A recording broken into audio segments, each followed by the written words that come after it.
Hello everyone, I'm back again, and this time I want to talk about the 4K transfer rate. Now I did talk about this before, but well no, I shouldn't say even I want to say that I wasn't fully aware of what each setting means. So I'm going to refer to automatic in this case as setting 0. I'm going to refer to the other two as -1, -2 respectively. If you have a TV with HDMI 2.1, your setting should be, of all things, automatic. Now, at first I thought that wasn't the case given that I was running into color gradient problems. However, this is because of the game, not because of anything else. So allow me to explain. Automatic basically means that you have 4K with HDR at 60 frames per second all the way up to 120 frames per second with full 444 chroma. That's the highest possible setting you can have. Why Sony sets it to automatic, I'll never know. But even that being the case, this is limited strictly to HDMI 2.1. Now we're going to jump into what -1 truly is. -1 is a setting for HDMI 2.0 TVs. So the main difference between those two is, of course, bandwidth. So as you know, HDMI 2.1 has 48 gigabits per second. So if you go one down to 2.0, you get 18 gigabits per second. Able to do 4K at 60 frames per second with HDR enabled.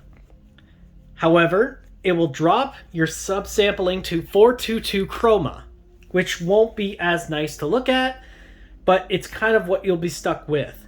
Now mind you, whether or not you'll notice, you have to really be an image purist, but it's still worth pointing out. So that leads us to our last setting. -1 is for HDMI TVs with HDMI 1.4. 1.4 having an even lower bandwidth than HDMI 2.0. I don't remember exactly what it is, but it's not very strong. In which case it can do 4K at 60 frames per second, but nothing else. No HDR and no other special features. So the way you can tell if each one is activated is if you go into your video output information, you'll notice that with it set to automatic, color format is set to RGB. Frequencies under HDR should go all the way up to 120 Hz at YUV422. That's how you know that it's working correctly for automatic. When you set it to -1, same kind of idea, it's just that it won't go all the way up to 120 Hz. So, is this important to you? Well, that depends. Do you have an HDMI 2.1 TV or do you have an HDMI 2.0 TV? And even if you do, will you see a big, drastic difference? To be honest, I'm going to say no. But if you want to get the full capabilities out of your OLED TV from 2019 or above, then you should set it to automatic, which, I'm really adverse to saying that because it's never worked in the past, to be honest. Now, we have weird cases like the one I ran into where when you play certain games such as Mass Effect Legendary Edition, for some reason, you get gradient banding. My thinking is this. The game originally ran in 8-bit, but you're forcing it up to 10-bit. So I think that that's causing problems with how the PlayStation is interpreting the information. That's why when you set the 4K transfer rate to automatic when you're playing Mass Effect, or any other game which has that weird sort of effect that I'm about to discuss, you will get color gradient problems because the TV's confused. Like, what are you doing? What are you throwing at me here? Right? What is this signal? This signal should be this, but you're throwing this at me. So I think it'll have to be for a game-by-game basis, guys. For games that are maybe PS4, I would say as long as they're not patched for PS5, maybe downscale to -1 with 422 as the setting for chroma if you're running into issues. If you're not running into issues, then leave it at the full RGB. If you're still running into issues on both of those settings, then scale back to setting -2.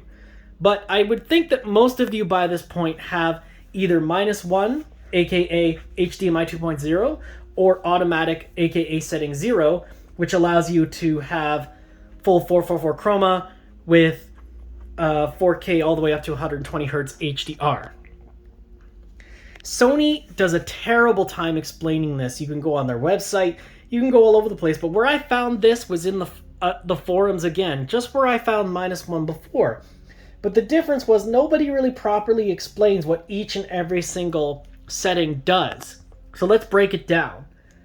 Automatic setting, also known as setting 0, will give you 4K, 60 frames per second, HDR, all the way up to 120 frames per second HDR.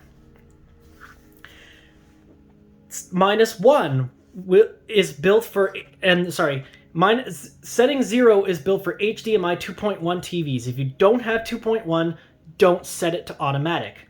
Unless, of course, your TV's automatically able to detect what settings is the best. But I highly recommend against that, though, because I find that it usually doesn't work.